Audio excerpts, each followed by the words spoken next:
Good morning. Let's do the prayers. Mm. Om Guru Brahma, Guru Vishnu, Guru Devo Maheshwara, Guru Sakshat Parbrahma, Tasmai Shri Guruve Namaha.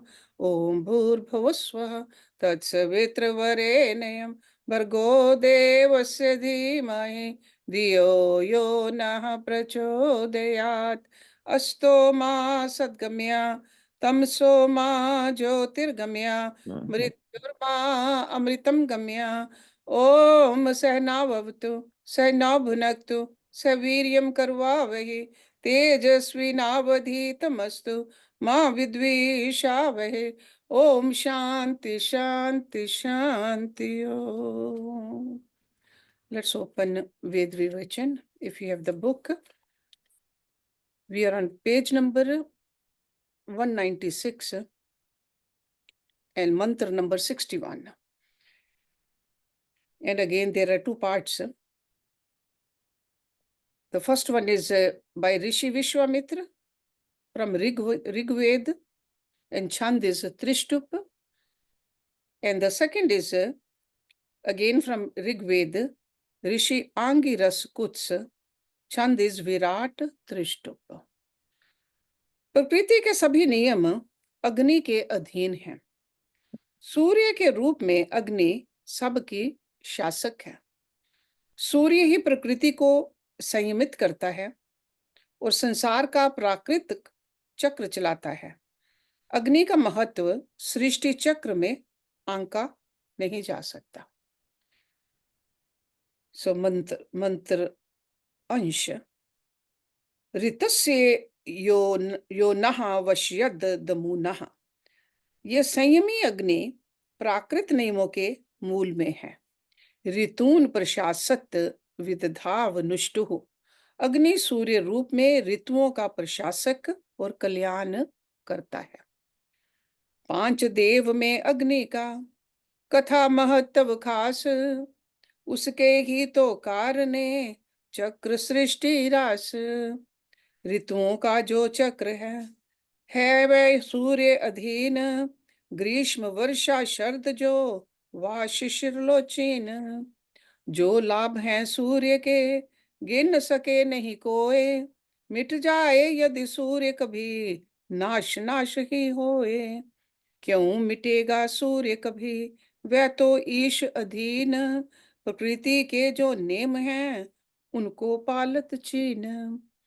ईश्वर सृष्टि रची जो भाई उसमें नियमों की प्रभुताई. 5 देव नियम अनुसार करें जगत के सभी विकार. मंत्र नंबर 62 अगेन फ्रॉम ऋग्वेद. ऋषि दमनो यमायनः. छंद त्रिष्टुप. अग्नि जहां उपयोगी है वहां पर भयंकर हानिकारक भी है. इससे सावधान रहने की आवश्यकता है. अतः निम्नलिखित वेद मंत्र द्वारा जन को सावधान किया गया है. एंड मंत्र इज क्रव्यादम अग्निम प्रहिनोमि दूरम. मैं मांस भक्षक अग्नि को दूर हटाता हूं. देवों के प्रताप से जग में सुख अपार. देवों के प्रकोप से होत अपार संहार. अग्नि का प्रकोप बहुत जग देखत कई बार. बस्ती में लगे आग जब हानि होत अपार. दावा नल की आग से भयभीत सब लोग. दावा नल की आग में घिर जाएं बहु लोग. बड़वा नल की आग से परिचित हैं कुछ जीव. लावा उगलत समुद्र से नष्ट हों बहु जीव. सो दावा नल इज फॉरेस्ट फायर. बड़वा नल is fire in the ocean. वरन अभी बात है आगे. वज्रपात तो भयंकर भाई. आकाशी अग्नि जब चली आए वह पृथ्वी ऊपर मृत्यु लाए. So in the last one is talking about when we have a lightning. Akashi Agni. Mantra number 63. Rishi Atreya from Rigveda. छंद इज जगति. मनुष्य का जीवन अग्नि पर निर्भर है. कोई मनुष्य जीवित है या नहीं, इसका निर्णय मनुष्य में अग्नि तत्व की विद्यमानता पर निर्भर करता है। So that means the heat in our body. दूसरे शब्दों में अग्नि मनुष्य का रक्षक है। यदि ये लुप्त हो जाए तो मनुष्य जीवित नहीं रहता। मनुष्य में अग्नि निरंतर विद्यमान रहती है, अर्थात अग्नि सदा जागृत रहती है और कभी विश्राम में नहीं जाती। निम्नलिखित वेद मंत्र इसी आशय को प्रकटाता है। जनस्य गोपः अजनिष्ट जागृविः। अग्नि मनुष्यों का रक्षक है और सदा जागरूक है। मानव में सब देव हैं, आग कही है खास। जब तक आग मनुष्य में, तब तक चले श्वास। अग्नि रक्षक है कथा, सभी जीवों का मीत। जागरूक वह है सदा, कभी न सोता चीत। अग्नि के रूप बहुत हैं, रहे रुधिर में एक। मन में है वह दूसरा, और चित्त में एक। मन में जिसके आग ना, ना है चित्त में आग। जिंदा तो वह रह सकत, हो मरा सम लाग। जनमन आग जभी बुझ पाए, दास्ता आतब मुख दिखाए। चित जिसके नहीं अग्नि होए, जन्म जन्मांतर भटकत सोए। So mantra number 64, this is the last mantra in this section. Rishi Vishwamitra from Rigveda, छंद is विराट जगते। जब सृष्टि का निर्माण हुआ तो अग्नि तत्काल सर्वत्र व्याप्त हो गई। भूलोक और भुवालोक में सर्वत्र फैल गई। कोई स्थल उससे शून्य नहीं रह पाया। अग्नि का जन्म और सृष्टि की उत्पत्ति एक साथ हुई। अग्नि की सर्वव्यापकता और उसका महत्व वेदों ने स्वीकार किया है। मंत्र से जात अप्रिनो भुवना निरोध से। हे अग्नि, तुम जन्म लेते ही ध्यावा पृथ्वी में व्याप्त हो गए। बिन अग्नि नहीं सृजन हो, कथन वेद इमिकीन। सृष्टि रचना संग ही, जन्म अग्नि का चिन्ह। आग होए तो घर बने, अनग्नि बने न बात। साथ ले जाते आग को, आर्य ऋषि है तात। थी आग की प्रधानता, सर्व युगों में मीत। रसोई व यज्ञशाल में, थी अग्नि बहुरीत। कल युग में तो आग का भया दुरुपयोग। बम्बल बने इस आग से, नष्ट भय बहु लोग। हे प्रभु, इस आग से और होए ना हान। तांडव रूपी आग को देखे ना इंसान। So the second section where he has given some introduction in a very summary form for the Vedas. So Vedic Sahitya Parichaya, that is the title of this section. So Ved. So we should know the names of these Veds: Rig Ved, Yajurved, Samved, Atharvaved. Rigveda के मंत्र सतयुग में अनेक ऋषियों की रचना है। उन ऋषियों के नाम भी वेद में मुद्रित हैं। सतयुग में आर्य जाति जंगजू कौम थी और अग्निहोत्र की तप प्रथा नहीं थी। इसलिए यज्ञ शब्द ऋग्वेद में युद्ध के अर्थ में है। इंद्र का सेनापति अग्नि नाम से था और गुरु भी। ऋग्वेद आचार्य अग्नि की स्तुति से ही आरंभ होता है। ऋग्वेद के प्रथम मंत्र का भाव इस प्रकार से है: मैं कवि मधुचंदा सेनापति अग्नि को नमस्कार करता हूँ, जो सेना के आगे चलता है और युद्ध की कुशलता पूर्वक संचालन करता है और सेना की व्यूह रचना करता है। वह प्रजा के लिए धन का भी संग्रह करता है, उन्हें देता भी है। ऋग्वेद में 1028 सूक्त हैं और मंत्रों की संख्या 10,599। यजुर्वेद, सामवेद और अथर्ववेद के मंत्रों की रचना बाद में हुई और उनमें कई मंत्र ऋग्वेद से ही लिए गए हैं। सामवेद में कुल मंत्र संख्या 1875 है, जिनमें सामवेद के अपने मंत्रों की संख्या केवल 75 है। बाकी सभी मंत्र ऋग्वेद से लिए गए हैं। So it's like a reproduction of Rigveda mantras. Yajurveda के 40 अध्याय हैं और मंत्र संख्या 1975 है। इसी प्रकार अथर्ववेद में 737 सूक्त और उनमें 5977 मंत्र हैं। ब्राह्मण ग्रंथ, जहां वेदों के मंत्रों का भाष्य किया गया है, उन्हें ब्राह्मण ग्रंथ कहते हैं। ये ग्रंथ बहुत बाद में लिखे गए।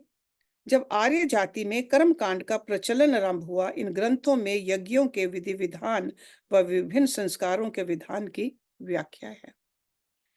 कुछ एक ब्राह्मण ग्रंथों के नाम इस प्रकार हैं: ऐत्रेय ब्राह्मण, कौशिकी ब्राह्मण, शतपथ ब्राह्मण, तैत्तिरीय ब्राह्मण, तांडीय ब्राह्मण, जैमिनीय ब्राह्मण, गोपथ ब्राह्मण। The next one is Upanishad. So Brahman Granth and Upanishad, there's a difference. वेद के ज्ञान भाग को उपनिषद कहते हैं। इनमें आत्म, परमात्म, जीव व ब्रह्म जैसे गूढ़ विषयों का विवेचन है। उपनिषद अनंत मानी जाती हैं।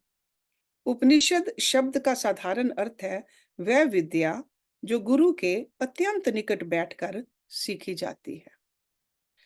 ब्रह्म विद्या तथा मोक्ष, जन्म मरण अथवा संसार के बंधन अथवा अज्ञान का उच्छेद करने वाली विद्या का नाम उपनिषद है। वैदिक वांगम्य के अंतर्गत ब्रह्म विद्या के प्रतिपादक ग्रंथ विशेष उपनिषद कहलाते हैं। वहां उपनिषदों का स्थान सबसे अंत में आता है, अतः उन्हें वेदांत नाम से भी अभिहित किया जाता है। वेदांत ही ब्रह्म विद्या है। इसी ब्रह्म विद्या के कारण विश्व में उपनिषदों की प्रतिष्ठा है।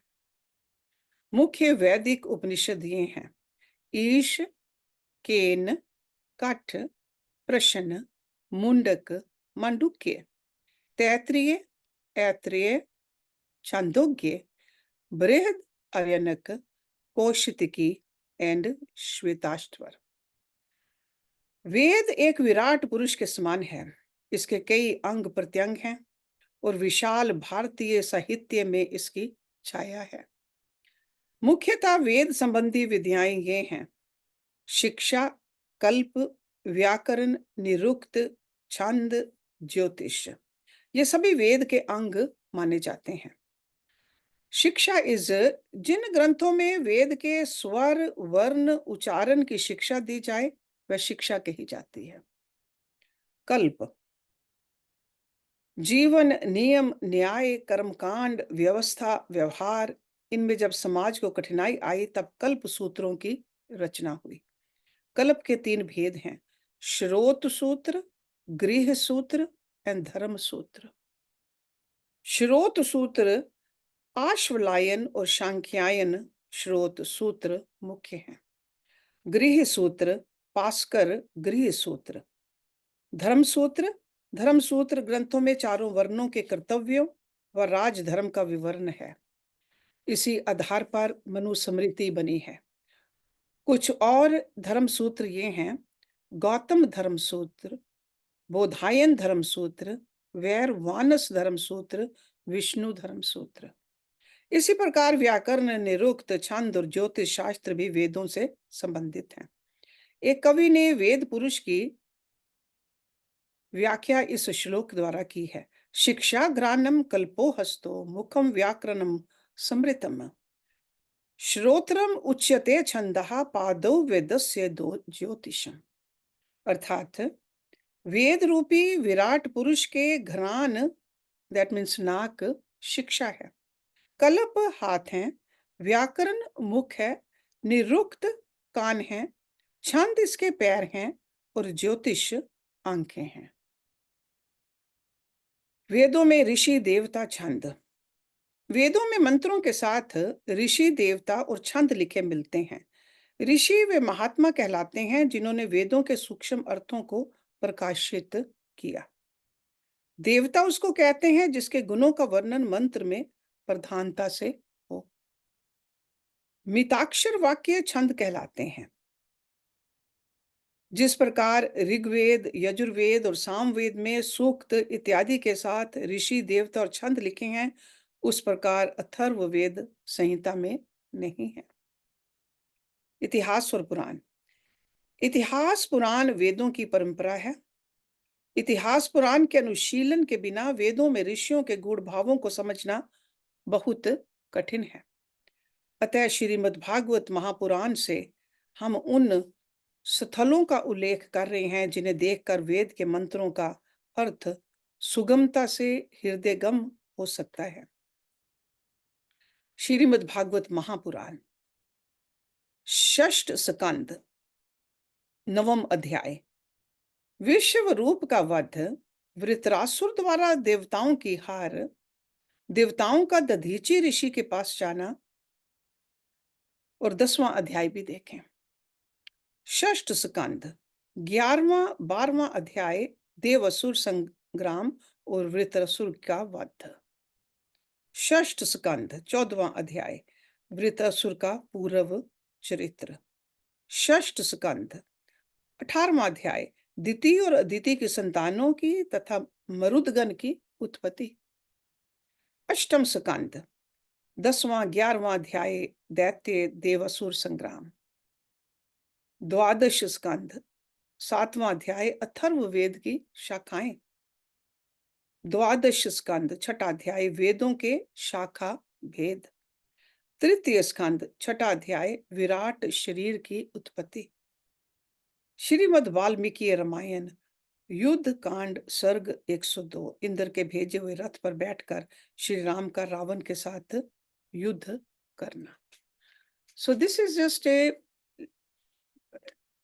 in a summary form, some of our Hindu literature is mentioning in this section.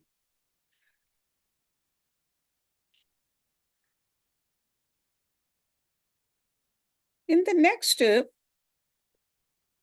section, he talks about Som and Som Ras. Because there are a lot of misgivings about Som Ras also. Even Hindus don't know what Som Ras is. So let's see what he says. सतयुग में आर्य जहां रहते थे वह बादामों का देश था। जब बसंत ऋतु आती तो बादामों के फूलों से देश जगमगा जाता। पिंक रंग के फूलों से वृक्ष लग जाते तो ऐसा लगता वास्तव में ही वहां स्वर्ग है। जैसे आज कश्मीर का प्रसिद्ध बादामी बाग है। बसंत ऋतु में झुंड के झुंड लोग उसको देखने ही नहीं जाते, बल्कि पूरा दिन भर रहकर उस बहार का नजारा देखते, खाते पीते और गाते हैं। वेद में इसको इन शब्दों में वर्णन किया है। सोमेन पृथ्वी मही, अर्थात सोम वृक्षों से पृथ्वी महान है। कुछ मास में फूलों के स्थान पर बादाम लगते हैं।